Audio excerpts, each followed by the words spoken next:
할렐루야. 옆에 사람하고 함께 축복하십시다. 모든 것을 풍부 있게 하고 질서 있게 합시다. 이렇게만 살면 1등 성도 될 것 같아요. 이렇게만 살면요 신앙생활이 너무 행복할 겁니다. 아마 가장 아름다운 삶이 무엇이냐고 물으면 여러 가지 답이 나올 수 있을 텐데, 아마도 그 중에 내게 제일 아름다운 삶은 주님의 말씀대로 사는 삶이다. 그게 대부분의 우리가 답이 돼야 돼요. 성경에 나타난 위대한 신앙인들 보면요, 그의 인생 삶에 대해서 모두가 다 성공한 사람들, 행복한 사람은 주님의 말씀대로 산 사람이더라고요. 물론 주님의 말씀대로 산다는 게 그렇게 쉬운 거는 아니에요. 이유는 주님의 말씀이 어떤 경우에는 꿀송이처럼 막 달아요. 아멘 아멘 하는데 어떤 때는 이 말씀이요 쓴 뿌리가 될 때가 있어요. 얼마나 쓴지 몰라요.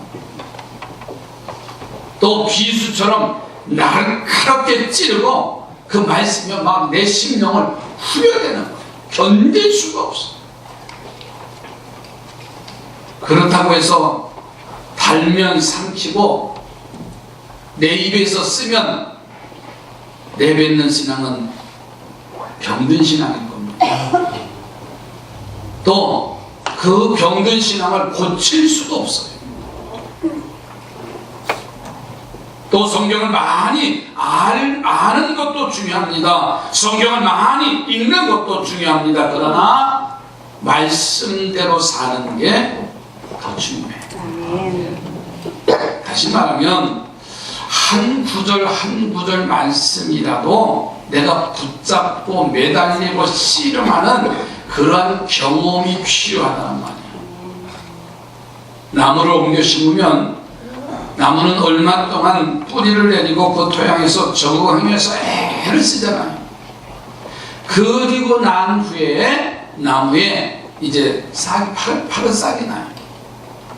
순이 나지요. 저는 이번 사순절 기간 동안 우리 삼산의 성도들이 말씀대로 세워져 가기를 주의 이름으로 축복합니다. 그래서 두 가지 중점을 둬야 됩니다. 우리가 말씀대로 살기 위해서는 첫째는 그 말씀이 개인화가 되어야 돼요. 이번 대신방에 여러분들이 성구영신 예배 때 주신 말씀 한 구절을 가족의 대표로 한 말씀을 해서 액자로 이제 해드립니다. 그리고 저는 그 말씀을 가지고서 권면하고 기도하고 축복을 합니다. 그런데 그 말씀은 그냥 덮어놓는 사람이 있어요. 그러나 그 내게 주신 그 말씀이 개인화가 되어야 돼요. 저는 이번에 사순절 기간 동안 강단에 갈라디아서 2장 20절의 이 말씀을 통해서 지난 금요일날 심야기도 때도요, 이제 기도하는 가운데 의자에 앉아서 이 말씀을 묵상을 했어요. 계속 읽었어요. 내가 그리스도와 함께 십자가에 못 박혔나니, 내가 그리스도와 함께 십자가에 못 박혔나니. 계속해서 엎드리니까 막 두 눈에 눈물이 흘러요. 그런 적 이제는 내가 살아보지 않는다. 신앙생활 하면서 왜 내가 살아있습니까? 신앙생활 하면서 왜 고민하고 염려하고 한숨 쉬며 살아갈 수 있을까? 내가 이제 육체 가운데 거하는, 주님이 내 안에 거하는 자의 삶을 살아간다고 하면서 얼마나 불었는지 몰라요. 여러분, 내게 주신 말씀이 개인화가 되시기 바랍니다. 말씀이 개인화라는 말씀은 오늘 주시는 말씀이 나와 무슨 상관이 있는가를 찾는 거예요. 왜 내게 이 말씀을 던져주셨는가? 다시 말해서 상품을 도매금으로 넘기듯 하지 말고 오늘 왜 이 말씀을 나에게 주시는가? 나는 이 말씀을 어떻게 받고 내가 어떻게 이해할 것인가? 이 말씀에 우리는 고민을 해봐야 돼요. 우리는 가끔 설교를 들으면서도요, 이 설교는 참 좋긴 좋은데, 그러면서 옆에 사람을 훌끗 쳐다볼 때도 있어요. 내게 하는 말씀이 아니라 당신에게 하는 말씀이라고. 아무게 들었으면 좋겠다고. 아니에요. 어떤 사건이나 어떤 일들이 주어지면 오늘 내게 주시는 말씀이라. 교회가 비난이 되어지고 아무개가 비난받는 일이라고 하면 그 말씀이 나에게 주시는 비난이요 말씀이라고 오늘 우리가 생각하지 않으면 행복할 수가 없어. 설교가 자신과는 상관이 없고 곁에 있는 사람들이 듣고 깨닫고 회개하고 이제 회개했으면 하는 심정으로 그렇게 말하는 것은 가장 어리석습니다. 오늘 이 말씀은 주님이 나에게 주시는 말씀이다. 할렐루야. 그런 겸손함으로 받아들이는 저와 우리 모두가 되기를 주의 이름으로 부탁드립니다. 두 번째는 우리가 중점이 둬야 될 말은 말씀의 생활화예요. 다시 말해서 우리가 음식을 맛보듯이 말씀을 맛보지 말라는 말이에요. 하나하나 생활이 되어야 됩니다.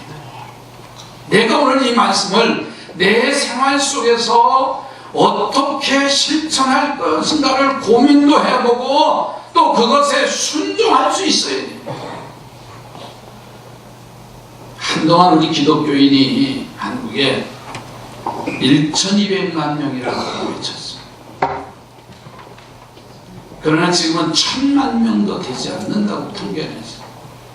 더 나아가서는 700만 정도라고까지 얘기했어요.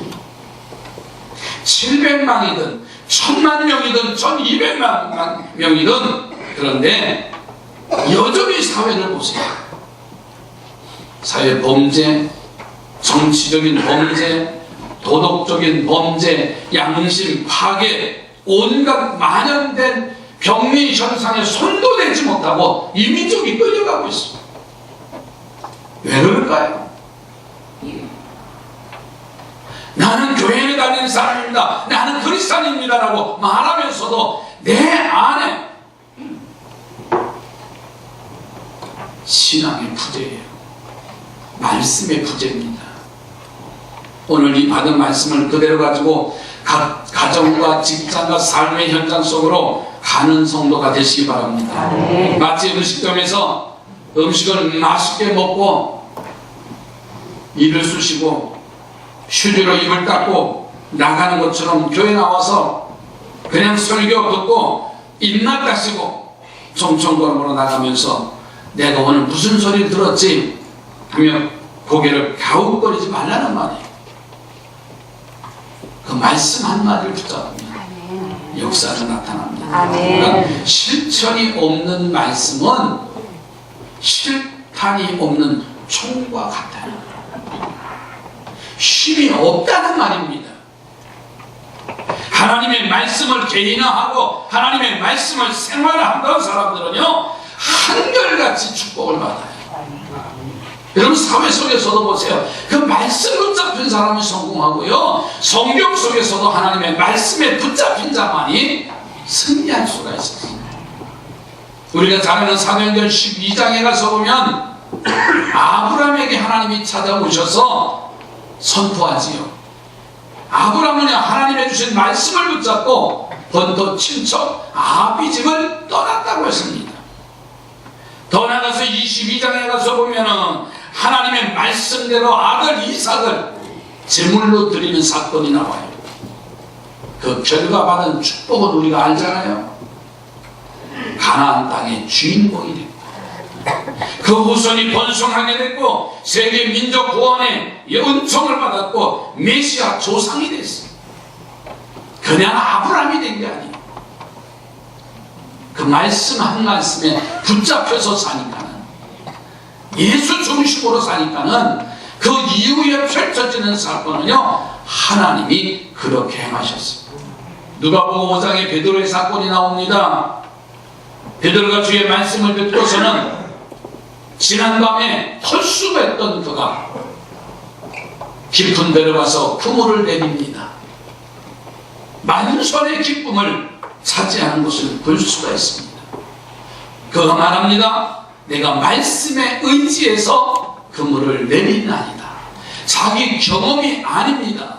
그가 주셨던, 주님이 주셨던 그 말씀을 받아들이고 삶의 현장에 가서 지난 새벽은, 지난 밤은 헛수고했지만은 그가 말씀에 의지해서 그물을 내렸어요.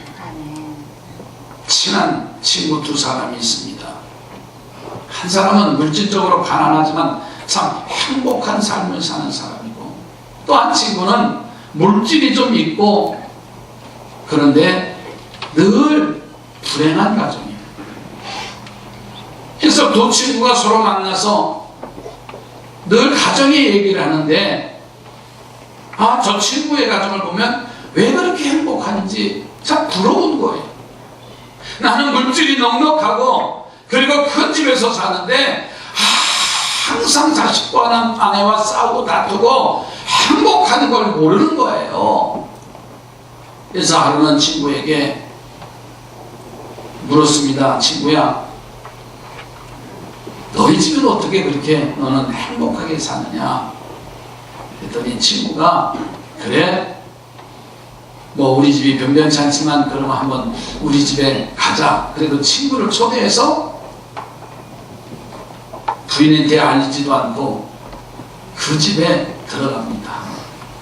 그랬더니 아내로부터 며느리, 아들, 손주, 이 식구들이 다 나와서 아버지 다녀오셨냐고 현관문 앞에서 인사를 하더래요.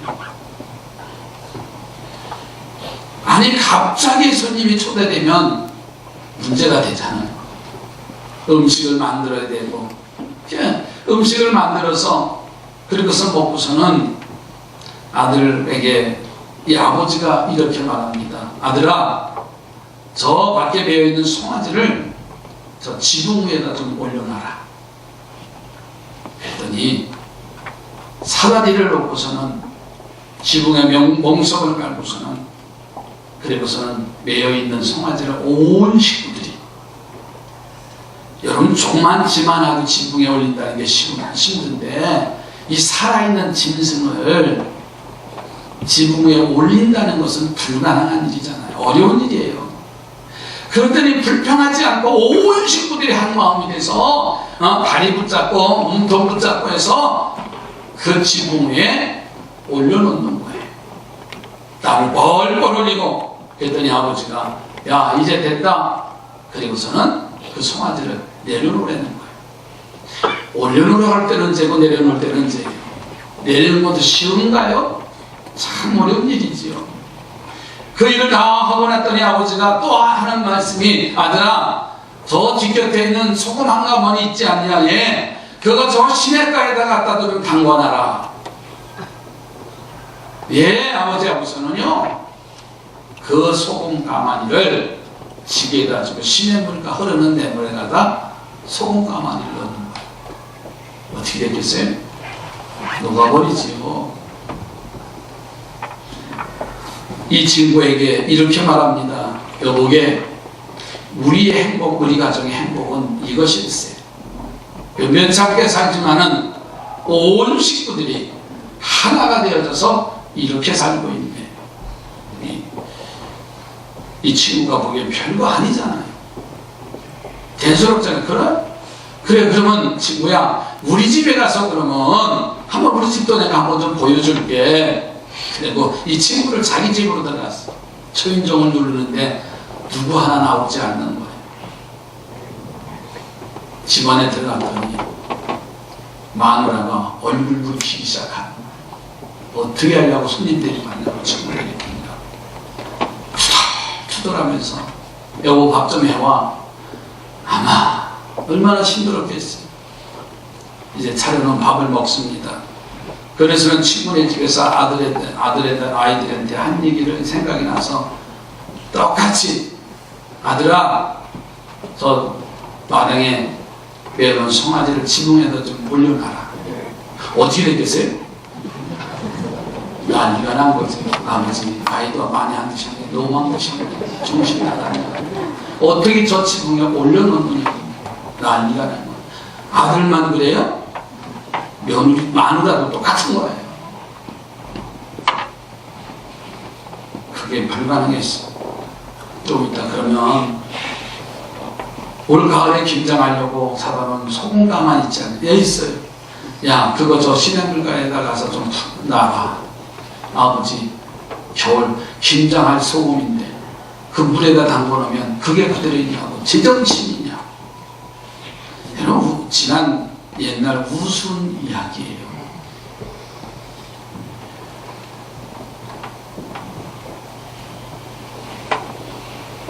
행복과 불행의 기준이 뭔가? 성공과 실패의 기준이 뭔가?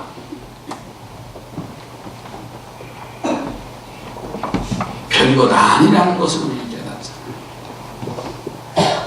부모 말씀대로 순종하는 집안은 망한 집안이 없습니다.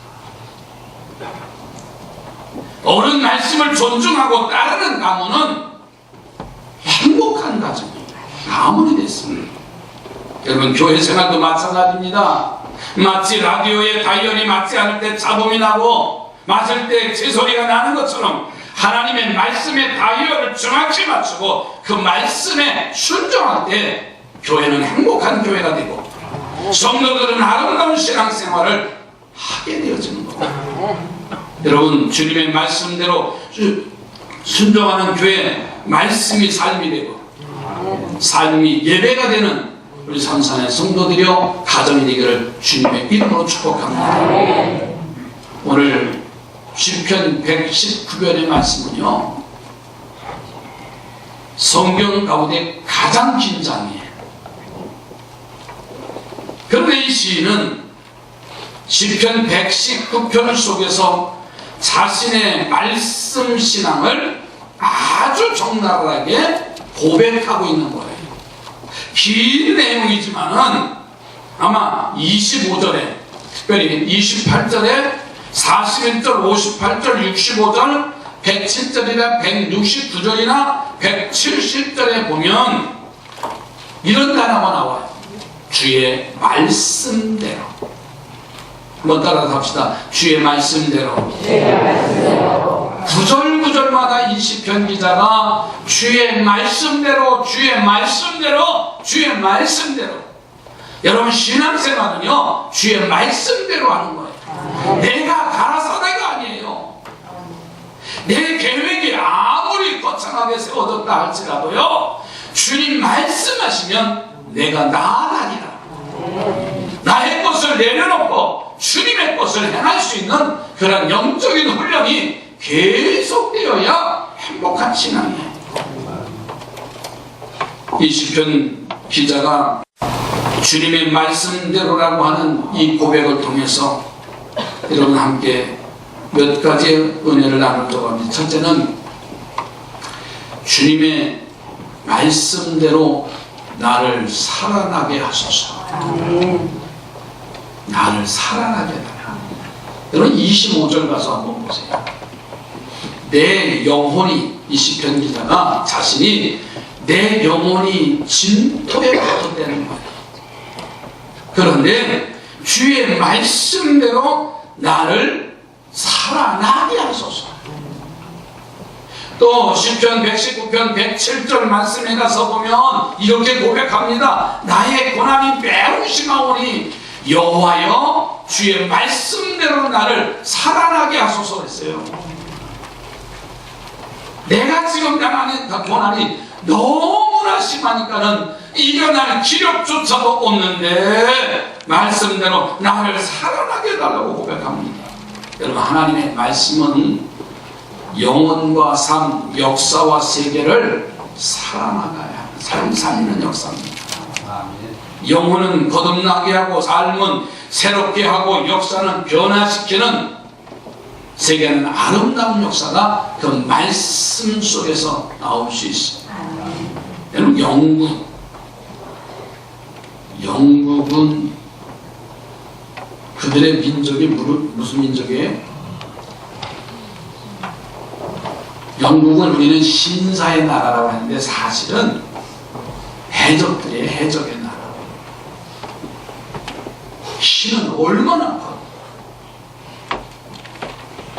그리고 사실 그 땅이 척박한 땅이에요. 해양 국가잖아요.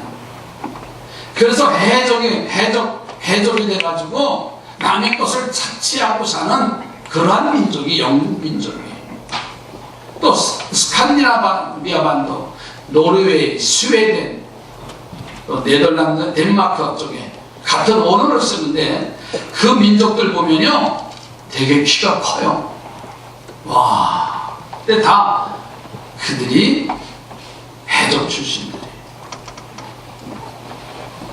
그런데 하나님의 말씀이 그 민족 속에, 그 삶 속에 들어가니까는 그들의 영혼이 되살아나고 세계 1등 민족이 되어졌죠. 어떻게 그러한 삶을 변화시키고 세계 신사의 나라가 될 수 있는가? 여러분, 영국은 제가 몇 번 가봤습니다만요, 죄송하지만 우리 민족과 달라요. 이미 말씀의 신앙의 오랜 전통에 그 민족이 되어져 가지고요, 늘 품위 있고 질서 있게 신앙생활 하니까는요 신사의 나라가 된 거예요. 난 우리 삼산의 성도들도요 신사의 나라가 됐으면 좋겠어요. 여러분의 가정이 정말 가난하면 어때요? 가진 것이 없으면 어때요? 주신 말씀을 붙잡고 내 심령이 천국이 되고 내 영혼이 거듭나서요 1등 성도 됐으면 좋겠어요. 박정풍어는 이런 말을 합니다. 내 아내와 자식은 버릴 수 있으나 어떤 경우에도 하나님의 말씀인 성경은 버릴 수가 없다. 만일 내려 같은 복분이 나더러 성경을 버리라고 강요한다면 차라리 나는 죽음을 선택하겠다고 표현했어요. 여러분, 가끔씩 공원 또 고궁을 이렇게 지나가다 보면, 오래된 나무를 아주 공원에 지나가다 보면 나무가 고사 직전에 있는 나무들인데 나무가 이렇게 주렁주렁 단이 돼 있어. 링고 주사가 이렇게 나무에 이렇게 해서 거기다 그 수액을 주는 걸 볼 수가 있어. 다 죽어가는 나무예요. 거기서 영양제를 투입하면 그 나무가 회생이 돼요. 죽어가는 나무가 회생이 되어져. 하나님의 말씀은 죽어가는 영혼을 회생시키는 일이다. 맥 빠진 영혼, 할딱거리는 영혼, 꼼짝달싹 못하는 영혼 속에서 하나님의 말씀은요 활력을 불어넣는 거예요. 사랑하는 성도들이요, 주의 말씀대로 나를 살리시옵소서. 내 영혼을 살아나게 해달라. 두 번째로는 주의 말씀대로 나를 세워주소서라고 해야 돼요. 오늘 본문의 28절 말씀을 한번 좀 가서 보세요. 나의 영혼이 눌림으로 말미암아 녹사오니 주의 말씀대로 나를 세우소서. 내 영혼이 눌린다는 거예요. 그래서 녹는다는 거예요. 내 가치조차도 없어진다는 거예요. 그러면서 이 시편 기자가 주님 말씀대로 좀 나를 세워주소서. 나를 세워달라는 말은요, 뿌리를 깊게 뻗게 해주세요. 나를 세워달라는 것은 든든하게 해달라는 거예요. 흔들리지 않게 일하게 해달라고 하는 고백입니다. 그러니까 흔들려지지 아니하고 든든한 반석 위에 세워진 사람이라고 한다면 말씀 안에 살아나야 됩니다. 말씀이 중심이 되지 아니하면 우리의 영혼의 삶은 흔들릴 수밖에 없습니다. 마태복음 13장에 가서 보면 흙이 얇은 돌짝밭에 떨어지는 씨앗은 뿌리가 내리게 내립니다. 자라긴 자랍니다. 그런데 햇빛이 쪼이면 뿌리째 말라버린다 그랬어요. 종자가 흙이 깊은 옥토에 떨어져 뿌리를 깊이 내리기만 하면 햇빛은 오히려 그 씨가 자라는데 영양소가 되어져요. 그러나 뿌리를 내리지 못하면 이 햇빛은 그 싹을 말라버리게 하는 원수가 됩니다. 여러분, 주님의 말씀으로 사는 사람들은 그 신앙의 뿌리를 깊이 내려서 햇빛이나 바람 같은 혼란이나 고통이 와도 의연하게 잘 견뎌냅니다. 그러나 그렇지 못한 경우는 쓰러지고 넘어지고 말라버리고 뗄감밖에 되어질 수밖에 없는 존재가 돼요. 여러분, 사람은 사람이 세울 수가 없어요. 그 이유는 분명합니다. 그 사람을 세워주는 그 사람도 넘어지게 돼 있어. 그러나 주님의 말씀은 나를 세워주세요. 주님의 말씀은 나를 사람답게 세워주고, 주님의 말씀은 나를 성도답게 세워주시고, 주님의 말씀은 주의 종답게 세워주시고. 여러분, 나무를 심을 때 땅을 파잖아요. 그리고 나무를 이제 뿌리를 내려놓고 흙을 덮고서는 잘 밟아줘요. 꼭꼭 밟아주죠. 그러다가 밟다가 다시 줄기를 어떻게 한번 이렇게 뽑아서 흔들어요. 조금 뽑아서. 왜냐하면 그 속에 이제 흙이 아주 꽉 차라고, 견고하라고, 잘 안착하라고 잡아당겨서 흔들기도 해요. 제가 옥상에 올해 반송이라는 소나무 종류 1년생 요만한 거 8그루를 심어놨어요. 잘 자라긴 이제 물도 주고서 꼭 잘 해놨어요. 여러분, 흔들고 밟아주면서 나무를 심어줘야 잘 사는 거죠. 주님의 말씀은요, 내게 던져주면, 주어지면 나를 흔들리게 해요. 이 말씀이 내게 왜 주어졌을까? 갈등이 일어나기도 해요. 또 밟히기도 합니다. 매어치기도 하고요, 아프게 하기도 하고, 그리고 치료도 되어져요. 그리고 어떤 환난과 고난 앞에서도 넘어지거나 흔들리지 않도록 나를 굳게 세워줘요. 베드로전서 5장 10절 말씀이 이렇게 말씀합니다. 너희를 친히 온전케 하시며 굳게 하시며 강하게 하시며 너를 견고케 하시리라. 너를 친히 온전케 한다, 굳건하게 한다, 강하게 하고 더를 견고하게 하시는 것이 여호와의 말씀이에요. 이제 봄을 맞이하고 우리가 사순절을 맞이하는 우리 상산의 성도들이여, 주님의 말씀대로 살면서 우리의 영혼과 삶이 살아나셔서 굳게 서서 흔들리지 않는 능력을 받기를 바랍니다. 그리고 주님의 말씀대로 실천하고 인정받고 축복을 받는 하나님의 자녀가 되기를 주님의 이름으로 축복합니다. 기도합니다. 하나님, 주의 말씀대로 살기를 원합니다.